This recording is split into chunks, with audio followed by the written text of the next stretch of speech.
Ce que j'aimerais faire dans cette communication, ce serait réfléchir à certaines propositions théoriques de Derrida, formulées particulièrement dans la conférence de 97, l'animal que donc je suis, donc à ces propositions sur l'animal et plus particulièrement sur la représentation de l'animal et sur son refus assez catégorique de toute représentation symbolique de l'animal. Et j'aimerais faire dialoguer bien sûr ce refus avec certains apologues animaliers, particulièrement 19e, mais vous verrez bien sûr qu'il dialogue aussi avec les exemples mobilisés à la fois par Nicolas Correr et par Nicolas Brucker, qui fonctionnent comme des contrepoints, sinon comme des contre-exemples. Alors cette conférence, l'animal que donc je suis, est une critique particulièrement systématique de l'anthropocentrisme, systématique puisqu'on y trouve à la fois une critique des valeurs, de l'idéologie, de l'épistémologie anthropocentrée, mais aussi une critique des pratiques que cette idéologie aurait autorisées et une critique des formes de discours et des formes littéraires qui trahiraient, selon Derrida, un humanisme conquérant qui se serait construit contre et à l'exclusion de tout ce qui n'est pas l'homme. Or, parmi ces formes de discours, parmi ces formes littéraires, il y a la fable que Derrida perçoit explicitement comme un assujettissement moralisateur. Et c'est donc ce lien entre formes littéraires et valeurs, et donc particulièrement ici entre forme allégorique de la fable animalière et valeurs anthropocentrées que j'aimerais interroger, ou plutôt mettre à l'épreuve, en revenant non pas seulement à la fable classique que Derrida a en tête, mais aussi à un exemple 19e, celui des scènes de la vie privée et publique des animaux, auxquels justement Derrida ne songe pas, et qui me semble précisément conjuguer animalisme et humanisme. Donc l'enjeu pour moi, vous aurez compris, n'est pas de contredire Derrida, ni même vraiment de sauver la fable qui n'en a pas besoin, mais plutôt de voir de ce qu'il advient aujourd'hui de son interprétation, une fois qu'elle est prise dans ce double tournant théorique, tournant animaliste et ce qu'on appelle le tournant éthique également. Je commence par un bref résumé de ce qu'on trouve dans cet essai, l'animal que donc je suis, que j'ai condensé un petit peu sous ce titre citation de Derrida, ce qui s'appelle l'homme et ce qu'il appelle l'animal, qui à lui seul condense le geste de Derrida et son style déconstructionniste dans cet essai. Alors, cet essai s'inscrit dans un moment de la pensée française contemporaine qui interroge le statut de l'humain, sa spécificité, son exception, moment qui est encore le nôtre, bien sûr. La critique du propre de l'homme conduit Derrida à l'animal et le conduit plus spécifiquement au désir d'atteindre l'animal en soi, l'animal en lui-même, indépendamment de toute médiation, de toute construction culturelle, symbolique, linguistique. Ce désir n'est pas propre à Derrida et il traverse en réalité tous les champs des sciences humaines qui ont connu un tournant animaliste au cours des 3 dernières décennies et qui, malgré leur diversité d'approches, partagent un espoir, une illusion peut-être, diront certains, en tout cas c'est un horizon théorique, de saisir le vécu de l'animal lui-même, d'accéder à son point de vue et de connaître son expérience, ou du moins de ne plus substituer à la réalité de son expérience ce que nous, humains, en fantasmons. Et donc ce serait là, ce désir d'atteindre l'animal en soi, le commun dénominateur des études animales, si on cherche à en trouver un. Alors chez Derrida, cela commence par un refus de parler de l'animal en tant qu'il s'opposerait à l'homme. Donc un refus de toute logique oppositionnelle, l'homme et l'animal, qui laisserait entendre, dit-il, d'une part, que l'homme ne serait pas un animal, et d'autre part qu'il existerait comme un bloc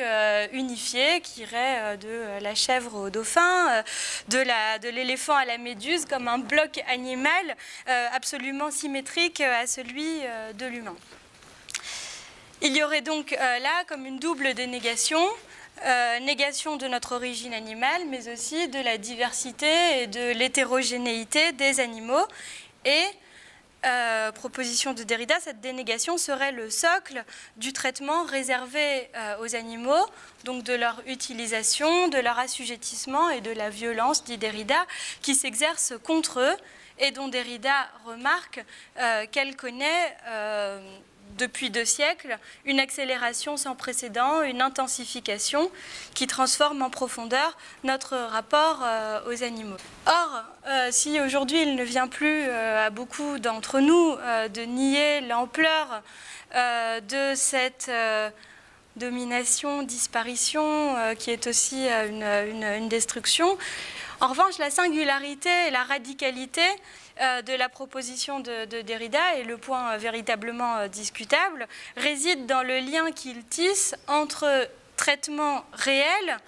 des animaux et manière linguistique et symbolique de se rapporter à eux. Chaque fois qu'on dit l'animal, chaque fois que le philosophe ou n'importe qui dit au singulier et sans plus l'animal, en prétendant désigner ainsi tout vivant qui ne serait pas l'homme, eh bien chaque fois le sujet de cette phrase, ce on, ce je, dit une bêtise. Il avoue sans avouer, il déclare, comme un mal se déclare à travers un symptôme, il donne à diagnostiquer un je dis une bêtise. Et ce je dis une bêtise devrait confirmer non seulement l'animalité qu'il dénie, mais sa participation engagée, continuée, organisée dans une véritable guerre des espèces. La logique oppositionnelle apparaît là à la fois comme un symptôme, dit Derrida, mais ailleurs dans l'essai aussi comme un fondement et comme la structure psychologique qui justifierait le rapport des hommes aux animaux. De cette dénégation-là, Derrida accuse toute l'histoire de la philosophie moderne, de Descartes à Heidegger, toute la métaphysique dite humaniste, centrée sur la notion de sujet, qui aurait conduit, dit-il, à faire des non-humains des objets, toujours vus, observés, classés par des sujets humains qui, eux, ne se seraient jamais sentis vus par les bêtes. On remarquera ici que Derrida commence à Descartes, et heureusement, car il y a avant lui quelqu'un qui s'est senti vu par son chat, ou plutôt par sa chatte Montaigne. Mais les philosophes ne sont pas seuls coupables, selon Derrida, et il accuse également toutes nos habitudes, y compris quotidiennes, langagières, qui reconduiraient, selon lui, tous ces dualismes. Et il accuse également nos formes discursives et littéraires fondées sur eux, d'où sa critique de la fable, et j'en viens là. Tout au long de son essai, Derrida recherche une forme de discours, une langue, pour parler d'eux sans leur nuire et en leur rendant justice. Sa critique donc de la forme de la fable intervient à ce moment-là, alors que Derrida cherche une forme qui serait en accord avec sa philosophie, ou plutôt en réalité cherche à identifier les formes qui sont en désaccord avec sa philosophie. Comment accueillir ou libérer tant d'animaux chez moi, en moi, pour moi, comme moi? Cela aurait donné à la fois plus et moins qu'un bestiaire. Il fallait surtout éviter la fable. La fabulation, on en connaît l'histoire, reste un apprivoisement anthropomorphique, un assujettissement moralisateur, une domestication. Toujours un discours de l'homme, voire sur l'animalité de l'homme, mais pour l'homme et en l'homme. La critique, on le voit là, n'est pas littéraire, mais anthropologique et formulée clairement d'un point de vue éthique. Je vais essayer de rentrer un petit peu dans cette logique-là et de comprendre de quoi la fable est coupable ou complice, sachant que Derrida, en réalité, n'en dit pas vraiment davantage sur la fable elle-même. Donc, je vais essayer de déployer quand même l'argument à partir du reste de l'essai.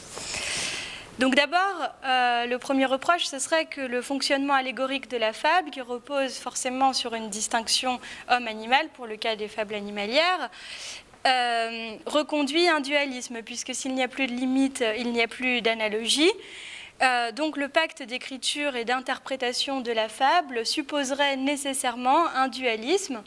de sorte que la fable animalière classique matérialiserait, dans sa structure analogique même, l'oubli ou la méconnaissance de notre origine animale. Ensuite, le deuxième tort de la fable, selon cette lecture animaliste, ce serait une représentation déréalisée. L'idée, ce serait qu'en nous habituant à ces animaux symboliques, en nous habituant depuis notre plus tendre enfance à des renards rusés ou à des lions rois, la fable entretiendrait un rapport distancié aux animaux qui rendrait leur traitement et donc ultimement leur mise à mort plus acceptable. Je ne sais pas quelle est la valeur de cet argument, ni s'il y a là une quelconque valeur psychologique, mais en tout cas le voici et il importe de l'entendre parce qu'il est particulièrement récurrent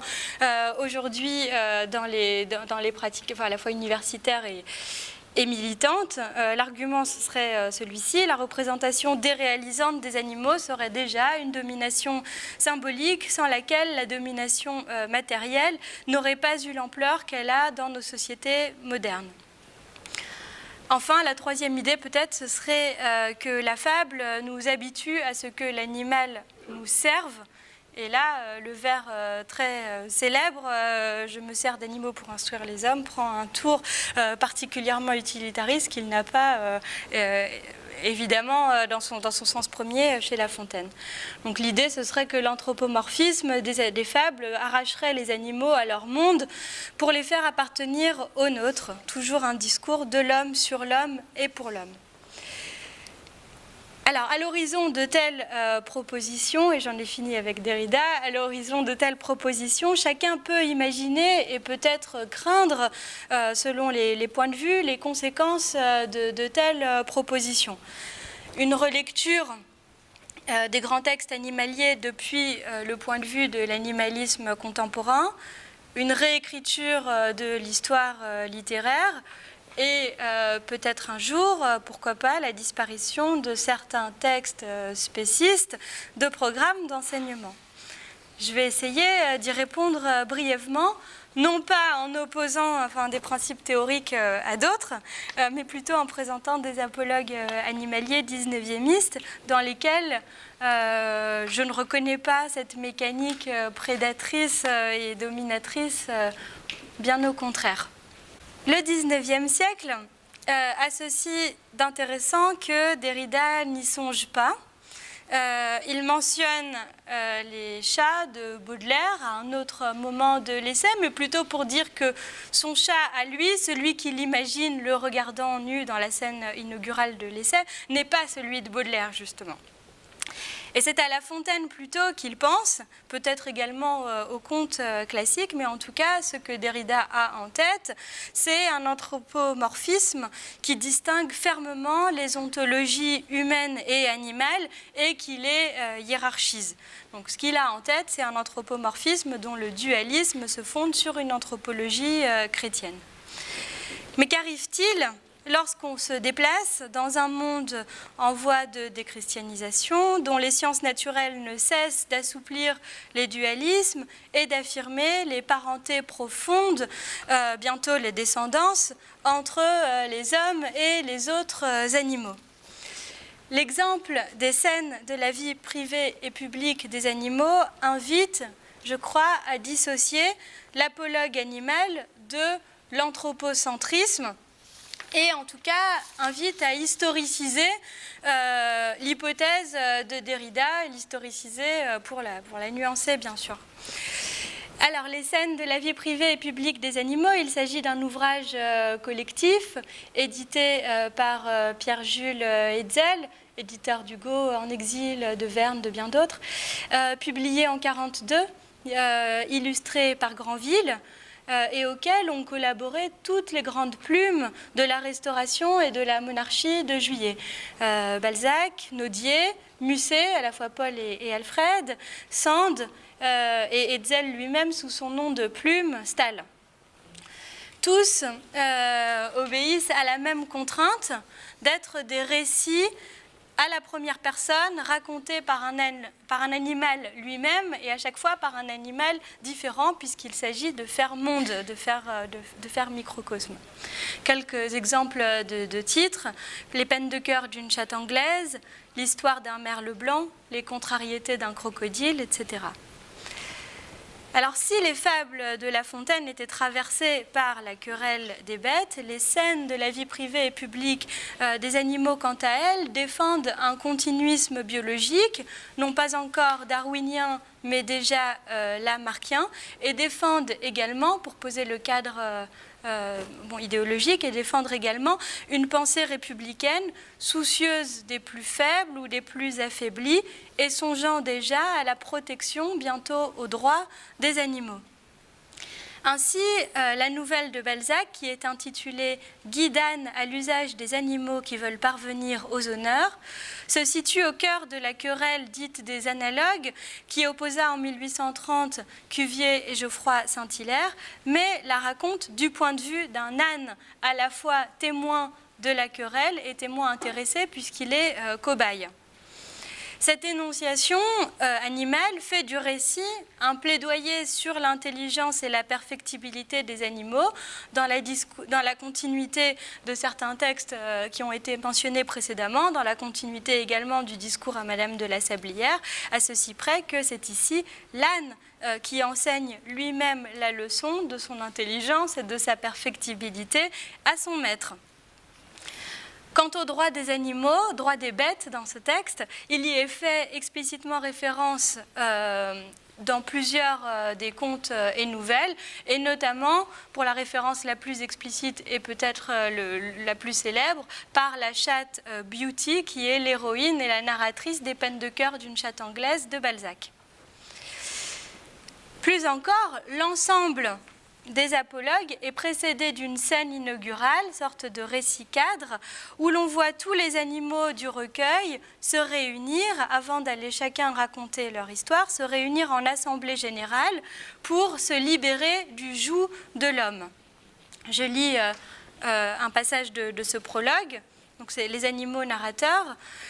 Las enfin de se voir exploités et calomniés tout à la fois par l'espèce humaine, forts de leur bon droit et du témoignage de leur conscience, persuadés que l'égalité ne saurait être un vain mot, les animaux se sont constitués en assemblée délibérante pour aviser aux moyens d'améliorer leur position et de secouer le joug de l'homme. Cette scène de libération animale avant la lettre déplace un petit peu les codes habituels de la fable. Ce n'est pas ici à l'anthropomorphisme politique auquel nous avait habitués, par exemple, les grenouilles qui demandent un roi ou les obsèques de la lionne que l'on a affaire. Les animaux ne sont pas ici seulement les analogues métaphoriques du peuple, ils sont perçus comme étant dans la même situation d'assujettissement et de dépendance et sont ici pensés explicitement par les auteurs de cet ouvrage comme d'autres prolétaires. Les références à leur traitement réel, travail forcé, expérimentation scientifique, etc., parcourent l'ensemble des scènes et changent la donne, car les animaux restent allégoriques, mais allégoriques d'eux-mêmes, c'est-à-dire de la condition des autres animaux. Je reviens pour finir à Derrida en faisant jouer des citations que vous pouvez lire derrière moi et qui se répondent, en faisant jouer une citation de Derrida et une réponse d'Hetzel. L'illusion anthropocentriste venait, pensait Derrida, de ce que l'homme ne s'était jamais vu par l'animal. Mais les scènes de la vie privée et publique des animaux, comme d'ailleurs beaucoup d'autres fables, construisent en réalité un dispositif spéculaire où l'homme, justement, se voit vu par les animaux, et non plus seulement reflété métaphoriquement. Certes, c'est un humain qui tient la plume, mais lorsque Balzac, par exemple, écrit des scènes d'expérimentation animale à la première personne du point de vue d'un âne, nous sommes, en tant qu'espèce, vus et jugés par lui.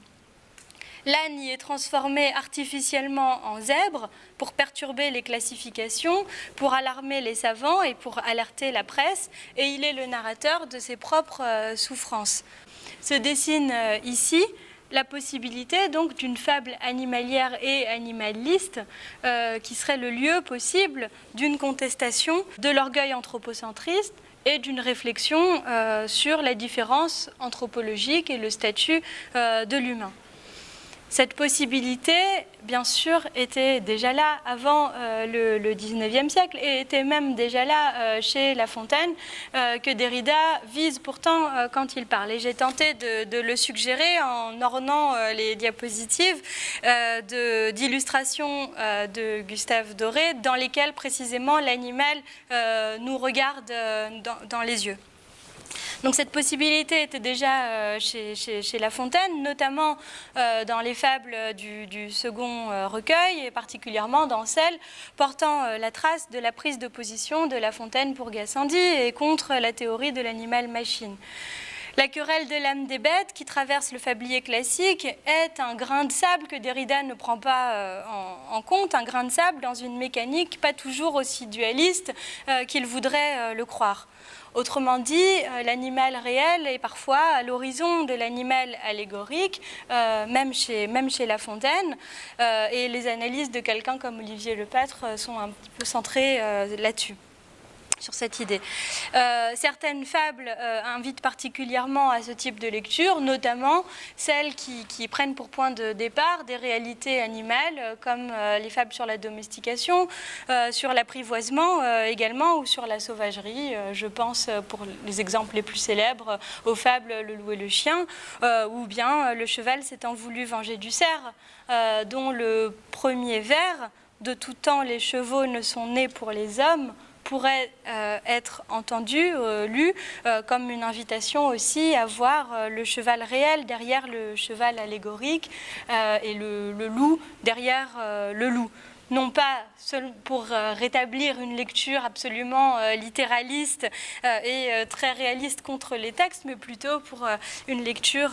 dissociée, diffractée, à double détente. Ainsi, si la fable est toujours un discours de l'homme adressé à l'homme, elle n'est pas pour autant sur l'homme, ni à sa gloire, et apparaît toujours comme le lieu d'un décentrement qui, le temps d'une fiction, fait justement l'expérience d'autres points de vue, confrontant le point de vue humain à ce que pourrait être le point de vue de non-humain. La fable animaliste interroge ainsi le centre depuis ses marges, le haut depuis le bas, attaquant dans sa structure même l'anthropocentrisme. Si la critique de l'anthropocentrisme a souvent la forme d'un simple trait d'humour, notamment dans les fables classiques, on peut aussi y entendre une critique plus amère d'un humanisme conquérant, une invitation à un humanisme plus élargi, qui ne s'interdise plus seulement d'attenter à la vie de l'autre homme pour se soucier de la vie en général. Je vous remercie.